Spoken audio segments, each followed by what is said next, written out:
Now, Tony Cealy, the founder of the community group, the Black Men's Consortium, also got in touch to let us know what changes he'd like to see to improve black men's mental health.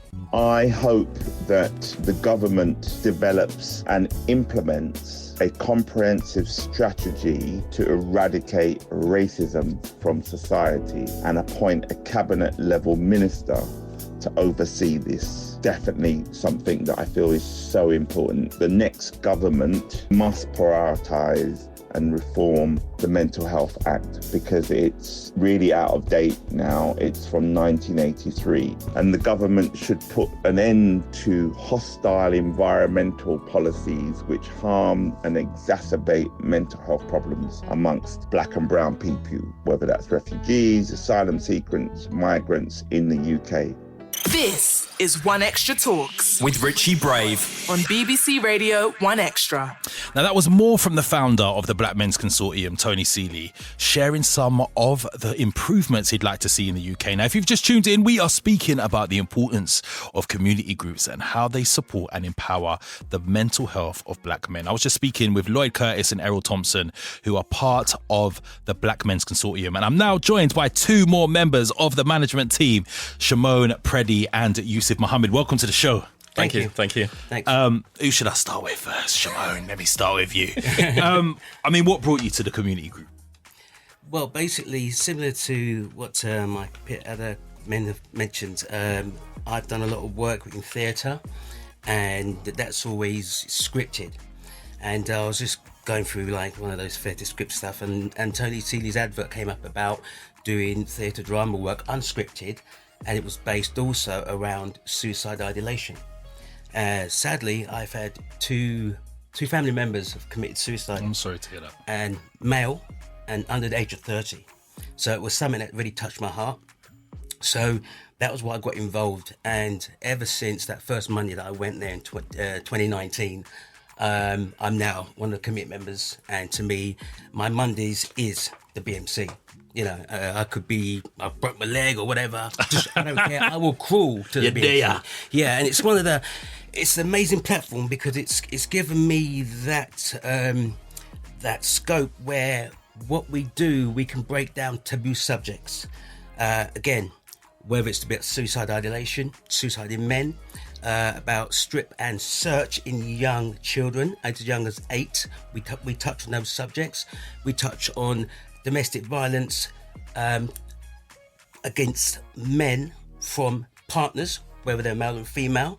So all those kind of taboo subjects which are kind of left under the carpet, we deal with them. And I've got a free platform to talk about that, which I think is very, very important. So, yeah, that's what I do with the BMC. I really love that because I think there is an assumption when it comes to black men's spaces. So you said, domestic abuse, whether the partner's been male or female. And I think there might be, we're talking about, homophobia and transphobia a bit later on in the show. And there could be assumption that, I go to this black men's group and I probably won't be accepted, maybe based on my gender identity or my sexuality. So the fact that, you're talking about domestic abuse and all the different types of experiences one might have in a relationship, I think is really special. I wanted to bring you in here, Yusuf. What has been your experience and how has it helped your own personal mental health being part of this? Look at this smile. For those of you that can't see him, he's grinning ear to ear. How's it helped you? Oh my gosh. I walked in that space with no confidence. So I'm a therapist. At the time, I was trained to be a therapist. And my curiosity was, what could I take from this space to use my own practice, working, with clients, using play therapy, drama therapy. I walk in this space and I would quote my wife. My wife said, when you walk in there, you were tribeless. You came back and you found a tribe. Wow. I've bound with these guys. I can walk out here today penniless. And I know that there's going to be bread, milk on my table. Guys that I've known for years in the gym, around the corner, they ain't going to help me like that. And so to me, it's like I found a family. Definitely. That's so powerful, man. I'm trying to drain myself after this. You know what I mean? Earlier, Tony spoke about the changes he'd like to see. I'm going to ask you both before I let you both go. I mean, what changes would you like to see around the mental health of black men? We've heard your journey in terms of confidence and finding a tribe. What do you hope for wider black men and boys as well? Because we say men, but boys are involved in this too. So I do placements in schools, primary schools, secondary schools, and I'm seeing the same where there's a long waiting list for boys to even see a male therapist, but they've been there waiting for almost 9 months just to see a black therapist. And I just wish that more black males would not be afraid to actually do the work, enroll themselves, learn more about how they can provide that kind of help. And I've heard up to this day, which is kind of strange, I'm still hearing black people saying, psychology, that's a white man thing. We don't need that, you know. But their children, their boys are asking for the help.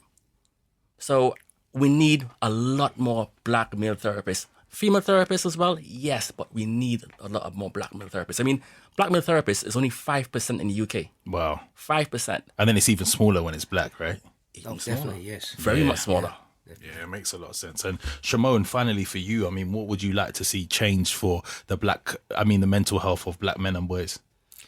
I would basically to embrace themselves, to have some self-worth, as opposed to feeling that there's always, the society is always on their case. You know, they should be loving each other, and there's nothing wrong with a man saying to another man, I love you.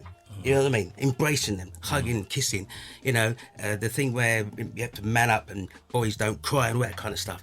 Listen, I'm a crier. I got married last year. For the whole of my wedding, which lasted an hour and a half, I did not stop crying. There was a flood in Croydon, basically. I love that. But it's very important for me, because I used to work in a school as well, and primary schools are mainly female. Yeah, so you don't really see a lot of male teachers until they get to secondary school. And again, it's very hard working in the childcare environment as a man. Again, I had to go down so many different obstacles, more safeguarding stuff than the females would have done. But it didn't stop me, because I believed in these children, and seeing a male person in the playground, in the classroom, I think inspired them to say, okay, you know what, men can do this as well. You know, universal roles to me is the most important thing. It shouldn't be about a male or female, but we want these young children to basically, if you call me a bruv, you're supposed to love your brother, you know? Don't just get a chip on your shoulder and start having an argument, and whatever, you know, the road that can happen can lead to a loss of life. Yeah. People should embrace that life is power. Life is what we need, as opposed to taking one's life without feeling any empathy and emotion. Sharmone, Yusuf, thank you so much for joining me on the show.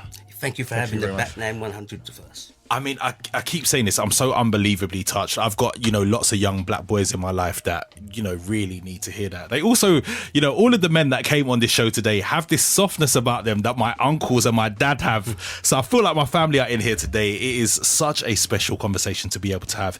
Let me just say for everybody, if any part of this discussion has impacted you, please visit mentalhealth.org.uk for support, advice on how to look after your mental health and where to go for further support. I just want to give a special thank you to Lloyd, Errol, Sharmone and Yusuf from the Black Men's Consortium. Thank you.